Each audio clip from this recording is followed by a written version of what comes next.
নমস্কার। আশা করি আপনারা সবাই খুব ভালো আছেন। কুকিং অ্যান্ড মাই ভিলেজ চ্যানেলে আবারও একটি নতুন পর্বে আপনাদের সবাইকে স্বাগত জানাই। প্রতিদিনের মতো আজকে আবারও নতুন রান্নার ভিডিও নিয়ে আপনাদের সামনে চলে এসেছি। আপনারা ভিডিওটি শেষ পর্যন্ত দেখতে থাকুন। আশা করি ভিডিওটি আপনাদের ভালো লাগবে। আর এইভাবে প্রতিদিন নতুন নতুন রান্নার ভিডিও পেতে আপনারা চ্যানেলটিকে সাবস্ক্রাইব করে পাশে থাকুন। আমার মামা বাড়িতে অনেক ছোট আলু বা দেশি আলুর গাছ লাগানো হয়েছিল। সেখান থেকে কিছু আলু আমাদেরকে খেতে দিয়েছে। দেখুন, এই আলুকে আমরা গ্রামের কথায় বলি দেশি আলু। এই দেশি আলু বা ছোট আলু দিয়ে এক অসাধারণ রান্না করব। আপনারা অবশ্যই ভিডিওটি শেষ পর্যন্ত দেখতে থাকুন। রান্নার জন্য খোসা সহ দেশি আলুগুলোকে খুব পরিষ্কার করে ধুয়ে নিয়েছি। আজকে আমি খোসা সহ আলু রান্নাতে ব্যবহার করব। বড় আলুর চেয়ে এই ছোট আলুর স্বাদ কিন্তু অনেক বেশি।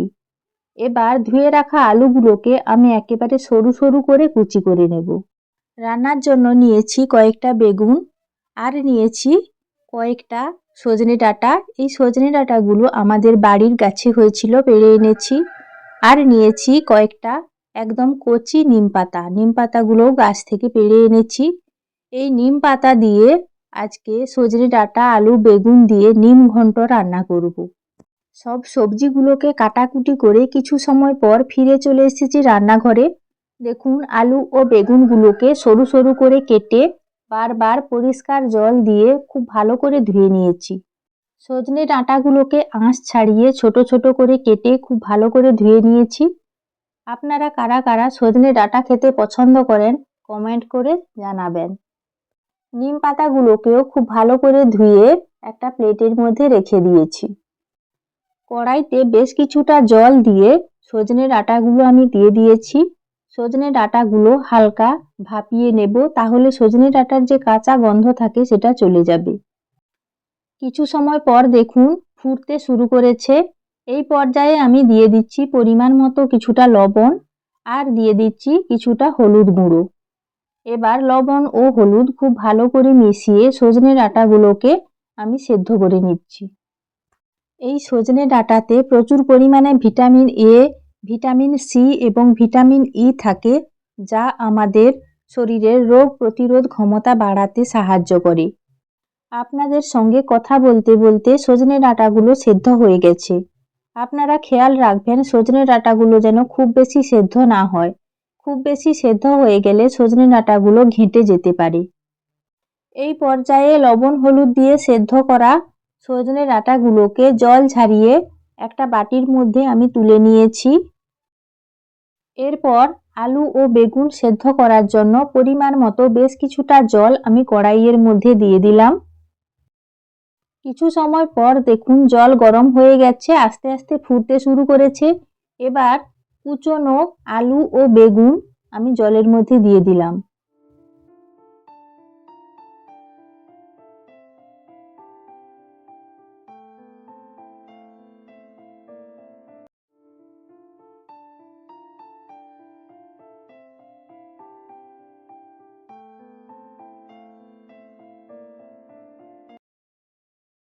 আলু ও বেগুন হালকা নাড়াচাড়া করে একটা ঢাকনা দিয়ে দেব, তাহলে তাড়াতাড়ি আলু ও বেগুন সেদ্ধ হয়ে যাবে।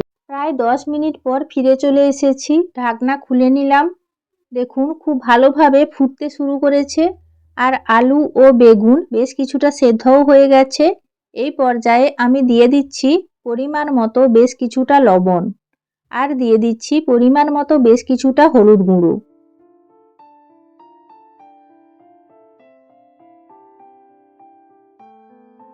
নাড়াচাড়া করে লবণ ও হলুদ গুঁড়ো সবজির সঙ্গে খুব ভালো করে মিশিয়ে নিয়ে আবারও 10 মিনিটের জন্য আমি ঢাকা লাগিয়ে দিচ্ছি। এবার আমি ঢাকনা খুলে নিলাম। আলু ও বেগুন খুব ভালোভাবে সেদ্ধ হয়ে গেছে। এবার একটা ডাল ঘাঁটা চরকি দিয়ে সবজিগুলোকে হালকা ঘেঁটে ঘেঁটে দিচ্ছি।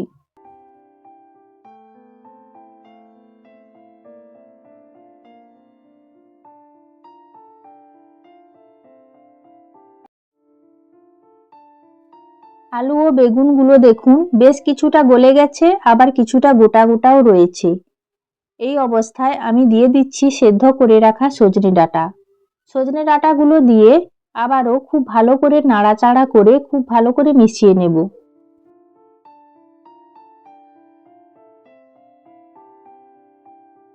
আবারও 5 মিনিটের জন্য ঢাকনা লাগিয়ে দিলাম। দেখুন 5 মিনিট পর ফিরে চলে এসেছি। সব সবজিগুলো খুব ভালোভাবে সেদ্ধ হয়ে গেছে। আর একবার নাড়াচাড়া করে আমি সবজিগুলোকে ঢেলে নিচ্ছি। সেদ্ধ করা সবজিগুলোকে একটা বড় বাটিতে ঢেলে নিয়েছি। এবার আবারও কড়াই বসিয়ে দিয়েছি। নিম পাতা ভাজার জন্য কড়াইতে দিয়ে দিলাম অল্প পরিমাণে সরষের তেল। এবার তেলটা খুব ভালো করে গরম করে আমি খুন্তি দিয়ে কড়াইতে চাড়িয়ে দিচ্ছি। তেলের মধ্যে ধুয়ে রাখা নিম পাতাগুলো দিয়ে নাড়াচাড়া করে খুব ভালো করে ভেজে নেব। নিম পাতাগুলো কাঁচা থেকে গেলে কিন্তু তেতোটা খুব বেশি লাগে, তাই নিম পাতাগুলোকে খুব ভালো করে আমি ভেজে নিচ্ছি।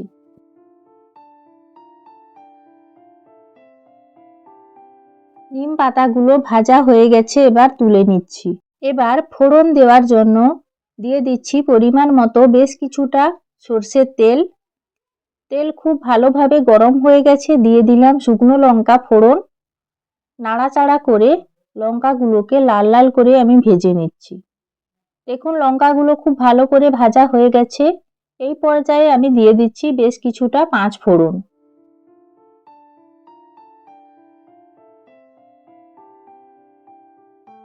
ফোড়ন খুব ভালো করে ভাজা হয়ে গেলে ভেজে রাখা নিম পাতাগুলোকে হাত দিয়ে হালকা গুঁড়ো করে আমি তেলের মধ্যে দিয়ে দিলাম।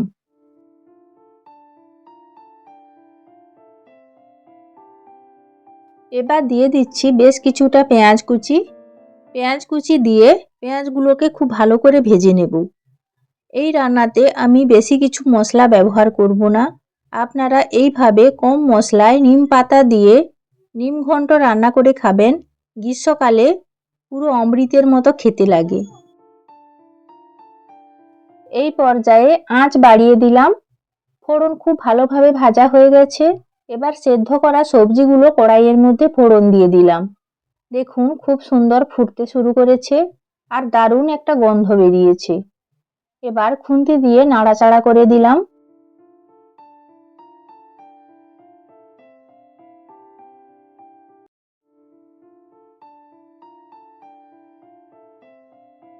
ফোড়ন দেওয়ার পর আঁচ বাড়িয়ে আবারও 2-3 মিনিটের জন্য খুব ভালো করে ফুটিয়ে নিচ্ছি।